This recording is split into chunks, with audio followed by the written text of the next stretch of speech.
तो कहानी की शुरुआत होती है जायोंग नाम की एक लड़की को दिखाते हुए, जो अचानक नींद से जागती है क्योंकि एक छोटा सा बबल उसके माथे पर आकर फूटा है। उसे कुछ अजीब सी आवाजें सुनाई देती हैं। जब वो दरवाजे से बाहर झांकती है तो उसे अपनी बहन इन योंग हॉलवे में दिखाई देती है, लेकिन वो नॉर्मल नहीं चल रही थी। वो लंगड़ा कर गोल गोल घूम रही थी और दूर से देखने में ये बहुत ही ज्यादा खौफनाक लग रहा था। तब जायोंग डर गई क्योंकि उसे लगा ये कोई शैतान है या कोई दूसरी एंटिटी, लेकिन ये जानकर भी उसे आराम नहीं मिला कि ये उसकी बहन थी, क्योंकि खौफनाक तरीके से उसकी बहन ने ही उसके ऊपर हमला कर दिया था। वो उसके ऊपर बैठकर उसका गला घोंटने लग जाती है और अजीब डरावनी हंसी हंसने लगती है। वो तड़पती है और एक झटके से उसकी नींद खुल जाती है और तब जाकर उसे रियलाइज होता है कि ये बस उसका एक बुरा ख्वाब था। हम देखते हैं कि यहाँ पर उसकी स्टेप सिस्टर उसे रिलैक्स करने की कोशिश कर रही थी। जल्द ही हमें ये भी पता चल जाता है कि जायोंग एक सुपर नेचुरल क्लब का हिस्सा है। वो अपने दोस्तों के साथ एक वीडियो कॉल पर बात करती है, जिसका लीडर जीहो नाम का एक लड़का है। जीहो एक यूट्यूब कॉन्टेस्ट को लेकर बहुत ही ज्यादा एक्साइटेड है, जिसमें जीतने वाले को $50,000 मिलने वाले हैं। वो प्लान बनाते हैं कि वो लोग एक फेक हॉरर डॉक्यूमेंट्री बनाएंगे, जिसमें वो एक खतरनाक रिचुअल यानी किसी एंटिटी को बुलाने का नाटक करेंगे, जिसके लिए ये लोग एक सुनसान बिल्डिंग में जाने का फैसला करते हैं। और इस बिल्डिंग के बारे में पहले से ही बहुत सी कहानियां ये भी मशहूर हैं कि इस बिल्डिंग में जो कोई भी जाता है वो गायब हो जाता है। बाकी दोस्त थोड़े डाउट में थे कि उन्हें ये करना भी चाहिए या नहीं, लेकिन पैसे के चक्कर में सभी मान जाते हैं। जायोंग अपनी स्टेप सिस्टर को भी इनवाइट करती है। वो थोड़ी डरपोक है, लेकिन फिर भी जायोंग की वजह से मान जाती है और इस तरह इनके ग्रुप के लोग पूरे हो जाते हैं। वो लोग लोकेशन पर पहुंच जाते हैं, जो एक पुरानी बिल्डिंग की बेसमेंट है और बहुत ही डरावनी है ये जगह। कमरे के बिल्कुल दरमियान में काले और गंदे पानी का एक बहुत बड़ा सा टैंक रखा हुआ है। जीहो इस गंदे टैंक की हिस्ट्री बताता है कि पुराने जमाने में यहाँ पर पानी प्रोसेस किया जाता था और माना जाता है कि यहाँ पर बहुत सी सोल्स कैद हैं, जो इस रिजर्वर में खींची चली आई थी।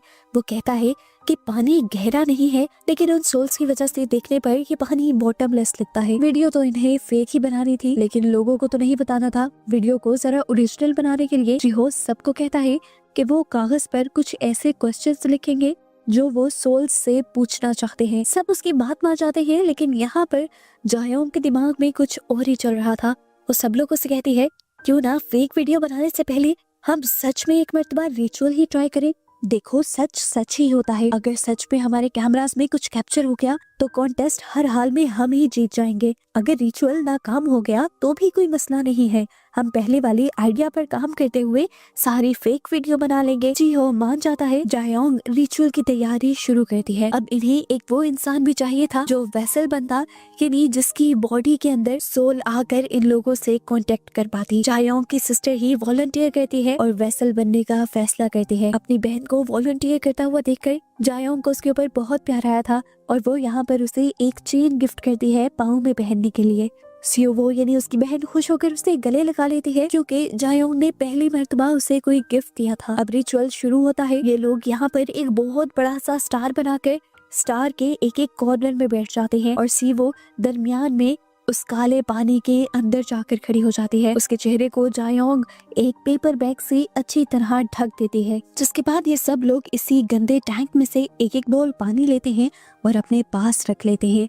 इस रिचुअल के रूल्स बहुत ही ज्यादा सख्त हैं। इस रिचुअल को खत्म करने के लिए जिस सोल को इन्होंने रिचुअल के अंदर बुलाया होगा उससे इन्हें बुलवाना होगा, प्लीज लीव। और उसके बाद ही सीवो के चेहरे से वो बैग हटाना होगा जो इस टाइम उसके चेहरे पर था, और इस दौरान कोई भी रिचुअल वाले स्टार से बाहर नहीं निकल सकता। पहले पहले तो ऐसा कुछ भी नहीं होता, सब बोर होने लग जाते हैं और इन्हें ये भी लगने लगता है कि रिचुअल फेल हो गया है। लेकिन तभी अचानक सीवो के सर के ऊपर एक बबल टकराता है। अचानक कमरे में जोर जोर से थपथपाने की आवाजें आने लगती हैं, लाइट्स फ्लिकर करती हैं और सीवो का जिस्म भी अजीब तरीके से मुड़ने लगता है, जैसे उसकी हड्डियां टूट रही हों। उसके चेहरे पर चढ़ा हुआ बैग खुद ब खुद गीला हो जाता है और वो अपनी आंखों की तरफ से उस बैग को फाड़ देती है और देखने को मिलता है उसकी आंखें बिल्कुल बदल चुकी हैं, पूरी की पूरी काली हो चुकी हैं, जिसका मतलब है कि वो पोसेस हो गई है। अजीब तरीके से वो अपना हाथ खड़ा करती है और जैसे ही उसका हाथ घूमता है एक एक करके वो हाथ सबकी तरफ इशारा करता है। सीवो का हाथ जो इशारे से लिख रहा था वो सब उन लोगों के कागज पर लिखा हुआ आ रहा था, जिस कागज पर इन्होंने अपने सवाल लिखकर उस पानी वाले बोल के अंदर डाले थे। सबने जो सवाल पूछे थे उनका जवाब राइट या रॉन्ग में आ रहा था। जायोंग और जीहो दोनों के सवालों का जवाब राइट था, जबकि 2 लोगों के सवालों का जवाब रॉन्ग था। और इनकी बस एक साथी ऐसी थी जिसके जवाब में फ्लावर लिखा हुआ आया था। अभी इन्हें डर नहीं लग रहा था, लेकिन फिर जब स्यू वो अजीब डरावनी आवाज में बोलने लगी तो इनकी सांसें इनके हलक में अटक गई। उसने गिनती शुरू की, वो भी 662 से, फिर 663, 664 और जैसे ही वो 666 पर पहुंची उसने अपनी डरावनी आवाज में चिल्लाते हुए जायोंग के ऊपर हमला कर दिया। लेकिन वो उस टैंक से बाहर नहीं निकल पा रही थी, ऐसे जैसे सीवो के पाँव को किसी ने उस टैंक के अंदर पकड़ रखा हो। तभी एकदम से यहाँ पर लाइट चली जाती है और अंधेरा छा जाता है। जब जीहो अपने कैमरा का नाइट विजन ऑन करता है तो वो देखता है कि सीवो पानी में लंगड़ा कर चल रही है, बिल्कुल वैसे ही जैसे जायोंग के ख्वाब में उसकी बहन चल रही थी। ये सब लोग उसकी ये हालत देखकर डर जाते हैं और सीवो को बचाने के लिए भागते हैं और उसे उस पानी वाले टैंक से खींचकर बाहर निकाल देते हैं। वो इस टाइम बेहोश हो जाती है और हम देखते हैं कि उसके पाँव पर एक बहुत ही अजीब सा निशान बन गया था, जैसे कोई टैटू। इसे देखकर सब पैनिक करने लगे थे। ये तो वो समझ गए थे कि उनके साथ ये रिचुअल सच में हो चुका है। जीहो तो डरने के बजाय एक्साइटेड हो चुका था। वो फौरन ये वीडियोस अपलोड करना चाहता था क्योंकि इससे पहले इस तरह का कुछ कैप्चर हुआ ही नहीं था। लेकिन यहाँ उसके बाकी सब दोस्त उसे डांटने लगते हैं और कहते हैं अभी तुम्हारी बेचारी दोस्त खतरे में है और तुम्हें वीडियो अपलोड करने की सोच रही है, जल्दी से पहले पुलिस को मदद के लिए बुलाओ। लेकिन जैसे ही वो मदद के लिए कॉल करने लगता है तो एकदम से सिग्नल्स चले जाते हैं। इस चीज से ये लोग और भी ज्यादा डर जाते हैं और यहाँ से भागने की कोशिश करते हैं, लेकिन दरवाजा लॉक हो चुका है। कि लोग बेसबॉल बैट से और कई तरीकों से दरवाजा तोड़ने की कोशिश करते हैं पर दरवाजा हिलता भी नहीं। डर और भी ज्यादा बढ़ जाता है जब यहाँ पर एक और लड़की के अंदर एक और एंटिटी आ जाती है। वो पूरी तरह प्रोसेस हो जाती है और इन्हें तब पता चलता है जब उसकी बॉडी अजीब तरह मुड़ती है और वो एक दरवाजे पे जाकर जोर जोर से अपना सर मारने लगती है, यहाँ तक कि उसका बहुत ज्यादा खून बह जाता है। जिसके बाद वो बेसबॉल बैट उठाती है और सब लोगों से कहती है कि मुझे मार डालो। लेकिन जब ये लोग उसकी एक बात नहीं सुनते तो वो जाकर सुवो को ही मारने लग जाते हैं, जिसको इन लोगों ने वेसल बनाया हुआ था।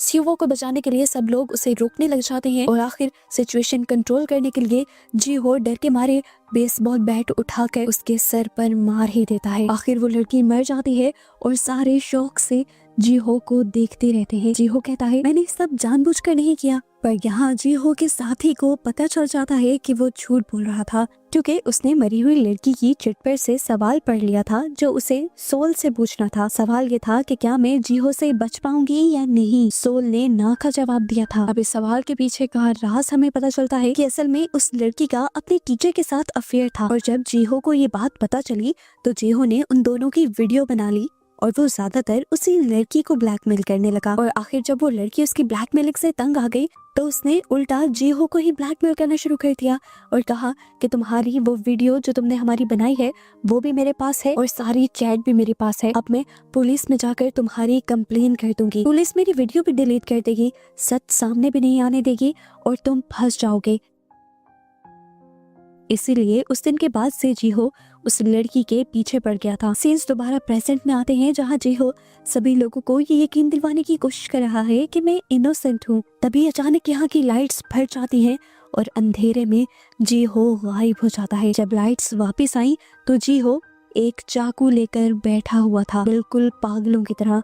अचानक ही वो अपने साथी के ऊपर हमला कर देता है, जिस हमले से तो ये लोग उस साथी को बचा लेते हैं, जिसके बाद सब मिलकर जीहो को रस्सी से बांध देते हैं।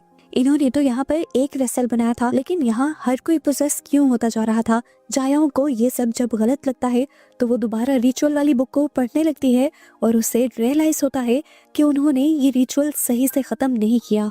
उन्होंने एक बहुत बड़ी गड़बड़ी कर दी थी, इस रिचुअल के रूल्स तोड़ दिए थे और सोल से ये नहीं बुलवाया था प्लीज लीव। वो डिसाइड करते हैं कि जान बचाने के लिए उन्हें रिचुअल फिर से करना होगा, पर अब मसला ये था कि जायोंग की बहन मर चुकी थी उस लड़की के हमले की वजह से। ये लोग अब उसकी लाश को ही अंदर खड़ा कर देते हैं और एकदम से वो जिंदा भी हो जाती है और जिंदा होते ही वो उस लड़की की लाश की तरफ इशारा करती है जिसने उसे मारा था और फिर बाकियों की तरफ इशारा करती है।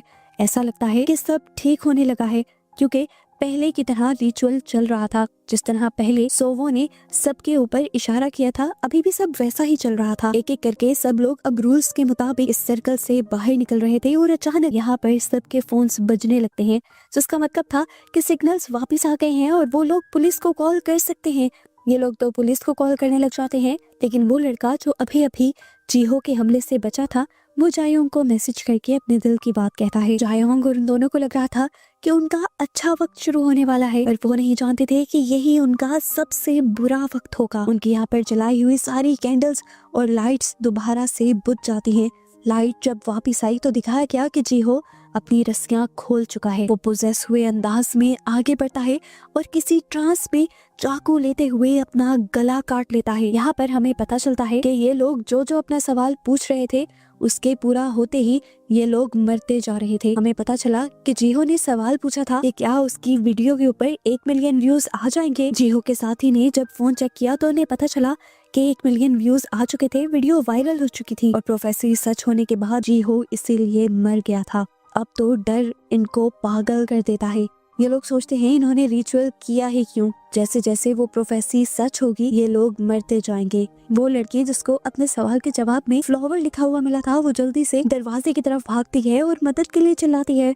और यहाँ देखने को मिलता है कि कोई ना दिखने वाली ताकत उसका गला घोंटने लग जाती है। गला दबाने के बाद वही एंटिटी उसे हवा में उठाकर पानी में फेंक देती है। बाकी लोग उसे बचाने की कोशिश करते हैं, लेकिन एंटिटी ने अभी भी उसके सर को पानी में डुबा कर रखा हुआ था। ये लोग उसका सर बाहर नहीं निकाल पाते और उसे बचा नहीं पाते। देखने को मिला कि उसकी चिट के ऊपर फ्लावर के साथ फ्यूनरल लिखा हुआ आ गया था, यानी फ्यूनरल फ्लावर की बात हो रही थी। यहाँ पर वो फूल जो मौत पर रखे जाते थे। प्रोफेसी ये थी कि यहाँ पर इस लड़की की मौत हो जाएगी। अब यहाँ पर बस 2 लोग बचे थे, डोंग वो लड़का जिसने जायोंग को मैसेज किया था और जायोंग खुद। इस टाइम उसकी बहन भी थी यहाँ पर, लेकिन वो ये नहीं जानती थी कि उसकी बहन मर गई है या अभी भी जिंदा है और बेहोश है, क्योंकि पानी में खड़ा करने की वजह से वो एक मर्तबा जिंदा हुई थी। ये लोग बहुत ज्यादा डर रहे होते हैं और यहाँ से निकलने का फैसला करते हैं। ये दोनों ही इस पूरी जगह को चेक करते हैं और इन्हें एक खुफिया दरवाजा भी मिलता है जो खुल जाता है। अंदर इन्हें एक ऐसा कपड़ा मिला जिसके ऊपर बड़ा सा मौत लिखा हुआ था और इसी कपड़े के पीछे एक रूल भी लिखा था कि जब 5 प्रोफेसिस पूरी हो जाएंगी तब यहाँ पर एक जिस्म मिलेगा। जायोंग समझ जाती है कि एक जिस्म से मुराद एक इंसान है। वो ये समझ गई थी कि अब या फिर वो बचेगी या फिर उसका दोस्त। जायोंग जो पहले से ही मेंटली अपने आप को इन चीजों के लिए प्रिपेयर करके आई थी, उससे बिल्कुल डर नहीं लगता और वो जाकर अपने ही दोस्त को मार देती है। और यहीं पर हमें ये ट्विस्ट पता चलता है कि जायोंग ने ही ये सब प्लान किया था। यहाँ पर पता चलता है कि असल में जायोंग की छोटी बहन इमयोंग की मौत हो गई थी, जिसे हमने मूवी के स्टार्ट में उसके ख्वाब में भी देखा था। जायोंग अपनी बहन से बहुत ज्यादा प्यार करती थी। उसकी मौत के बाद वो बिल्कुल टूट गई और उसके डैड ने भी उसका ख्याल नहीं किया, वो भी दूसरी शादी कराई। और यहाँ पर उसे अपनी एक स्टेप सिस्टर मिली, लेकिन उसने अपने स्टेप सिस्टर से कभी प्यार नहीं किया था। वो सिर्फ अपनी पहले वाली बहन को ही वापस लाना चाहती थी। और तब उसे पता चला इस रिचुअल के बारे में, पता चला कि वो अपनी बहन को जिंदा कर सकती थी, उसकी सोल को इस दुनिया में ला सकती थी वापस, लेकिन इसके बदले उसे 5 कुर्बानियां चाहिए थी, वो भी इंसानों की। 5 लोगों को मारने के बाद ही उसे उसकी बहन मिलती। डोंग ने यानी जायोंग के दोस्त ने भी वही रूल जाकर वहाँ पर पढ़ लिया था। 4 दोस्तों को तो वो यहाँ पर अपने मार चुकी थी इस प्लान के तहत। अब उसे आखिरी सेक्रीफाइस देना था, जिसके लिए वो अपनी स्टेप सिस्टर स्यूवो का ही सोचती है। जैसे ही वो ये आखिरी सेक्रीफाइस पूरा करती है, यहाँ पर उसे एक बबल उड़ता हुआ दिखाई देता है, जिसके अंदर वो अपनी छोटी बहन को देख लेती है। उसे देखकर वो रोने लगी थी। वो अपनी बहन से माफिया मांगती है और कहती है, मैं तुम्हारा हमेशा ख्याल रखूंगी, प्लीज मुझसे दूर मत जाना। जायोंग खुश थी कि उसका रिचुअल पूरा होने वाला है, लेकिन तभी यहाँ पर एक बहुत बड़ा ट्विस्ट आ जाता है। उसकी बहन की सोल अचानक भयानक बन जाती है और पता चलता है कि ये भी उसकी बहन की सोल नहीं थी, बल्कि एक डीमन यानी शैतान था जो जायोंग को धोखा दे रहा था और उसी से ये सब करवा रहा था। वो अब जायोंग से कहता है, तुम्हारे दोस्त सवाल पूछ रहे हैं कि तुमने उन्हें क्यों मारा। जायोंग कंफ्यूज होकर उसे देखने लग जाता है और शैतान जोर जोर से हंसने लग जाता है और कहता है, मुझे हेल से निकालने के लिए शुक्रिया। वो सारा रिचुअल बस मुझे हेल से निकालने के लिए था। मैं आज तक किसी इंतजार में था कि कोई मेरी जाल में फंसे और उस रिचुअल को पूरा करे। ये कहते ही वो जायोंग का गला पकड़ लेता है और जायोंग को एहसास हो जाता है कि उसके साथ बहुत बड़ा धोखा हुआ है और उसने भी अपने लोगों के साथ बहुत ज्यादा बुरा कर दिया है। आखिर वो शैतान जायोंग का गला घोटकर उसे मार देता है और उसकी सोल को निकालकर उसे पानी में कैद कर देता है, जिस पानी से उसने रिचुअल को स्टार्ट किया था। इस टाइम पर हमें उसका रिचुअल से पूछा गया सवाल दिखाया जाता है, जिसमें उसने पूछा था कि क्या मैं दोबारा अपनी बहन को देख पाऊंगी, और जवाब था हाँ। उसने बबल के अंदर थोड़ी सी अपनी बहन की झलक देखी भी और उसकी प्रोफेसी पूरी होते ही वो भी मर गई। मूवी के पोस्ट क्रेडिट सीन में हमें इन सब लोगों की रिचुअल से पहले की वीडियो दिखाई जाती है। सभी लोग बहुत ज्यादा खुश थे, सभी लोग अपने अपने ख्वाब बता रहे थे। जैसे जी हो स्टार बनना चाहता था, जोयांग जिंदगी में बहुत ज्यादा खुश रहना चाहती थी और सुवो ने अपनी ही बहन के लिए विश की थी कि मैं अपनी बहन को हमेशा खुश रखना चाहती हूँ। सभी लोग खुश थे और एक्साइटेड थे, लेकिन इस एक गलत कदम ने सबकी जान ले ली, उन सबको मार दिया और ऐसे ही इस बुरे एंड के साथ ही मूवी यहाँ खत्म हो जाती है।